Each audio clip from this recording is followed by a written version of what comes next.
सीने के साथ लगाए इस मुल्क की नजरियाती जुग्राफियाई सरहदों के लिए कभी हम दिल्ली से टकराए। जी हाँ साथियों, मौलाना अजहर की फैमिली वाले निस्ते नाबूद हो गए, टुकड़ों में तकसीम हो गए।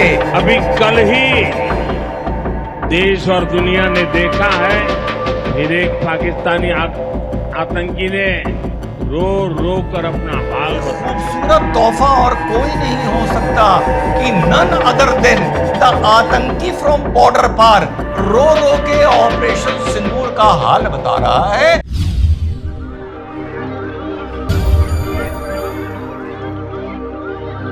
हेलो नमस्कार, सत श्री अकाल, अस्सलाम वालेकुम। कैसे हैं जनाब? तो साहब 75वें जन्मदिन पर मोदी जी को शुभकामनाओं के तौर पर अमेरिका से एक बार ट्रेड टॉक फिर से शुरू हो गई है। अमेरिका ब्लिंक कर गया है।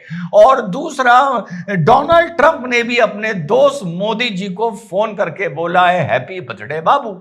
और उसके साथ साथ एक बॉर्डर पार से एक आतंकी ने रो रो के मातम करके इसी 75वें जन्मदिन पर मोदी जी को एक अपनी तरीके से बधाई और शुभकामनाएं दी हैं। उसका रोना और उसका मातम अभी आपको सबसे पहले वो ही सुनाता हूं।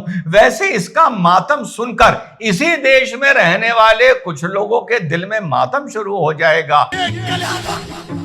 ये टेररिज्म, ये दहशतगर्दी की बकवास सीने के साथ लगाए इस मुल्क की नजरियाती जुग्राफियाई सरहदों के लिए कभी हम दिल्ली से टकराए, कभी हम काबुल में टकराए, कभी हम कंधार से टकराए।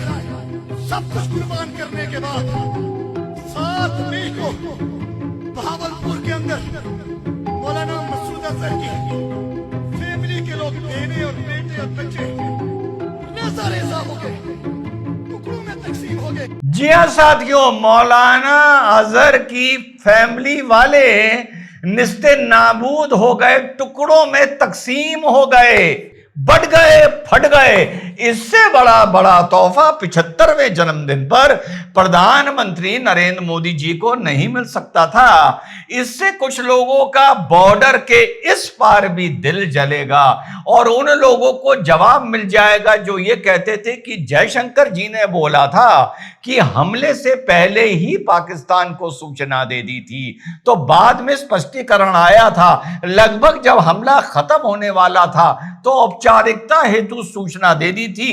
वैसी ही सूचना जैसी सुनने में आ रहा है अमेरिका ने कतर को दे दी थी। तो भैया आज बताओ, अगर जयशंकर जी ने या भारत ने हमला शुरू होने से पहले सूचना दे दी होती तो भैया मौलाना अजहर के परिवार के छोटे टुकड़े कैसे होते।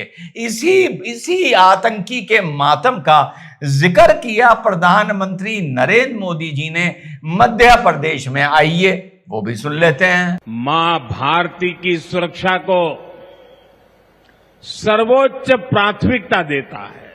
पाकिस्तान से आए आतंकियों ने हमारी बहनों बेटियों का सिंदूर उजाड़ा था। हमने ऑपरेशन सिंदूर करके आतंकी ठिकानों को उजाड़ दिया है।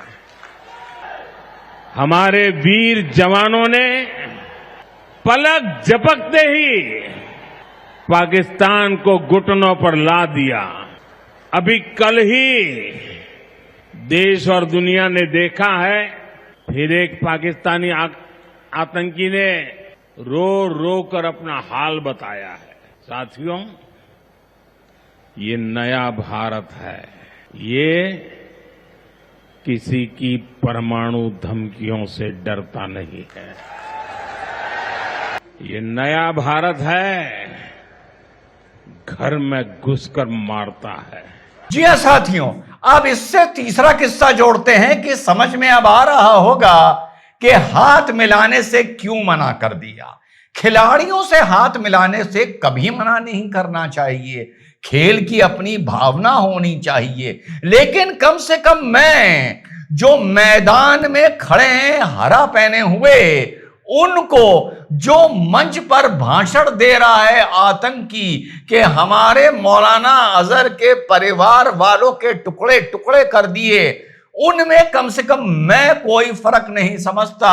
अंतरराष्ट्रीय नीति, खेल नीति, बीसीसीआई, आईसीसीआई, फलाना धमाका, उसकी मजबूरियां अलग हो सकती हैं और फर्क ना समझने का एक छोटा सा एक तरीका है, एक छोटा सा नुस्खा है, लिटमस टेस्ट है कि जो मैदान में ये खड़े हैं, क्या ये उस मंच पे बोलने वाले को पाकिस्तान का, इंसानियत का, इस्लाम का, तीनों बातें बता दी, दुश्मन मानते हैं? यानी क्या ये इसे दुश्मन मानते हैं? तो जवाब है दुश्मन नहीं मानते हैं। भले एक ही मुल्क के होते, लेकिन अगर दुश्मन मान रहे होते तो हाथ मिलाना तो दूर की बात है, गले मिलना चाहिए। पर हकीकत यह है कि ये दुश्मन भी नहीं मानते हैं, बल्कि अपना सगा मानते हैं। यानी क्या ये इसे दुश्मन मानते हैं? तो जवाब है दुश्मन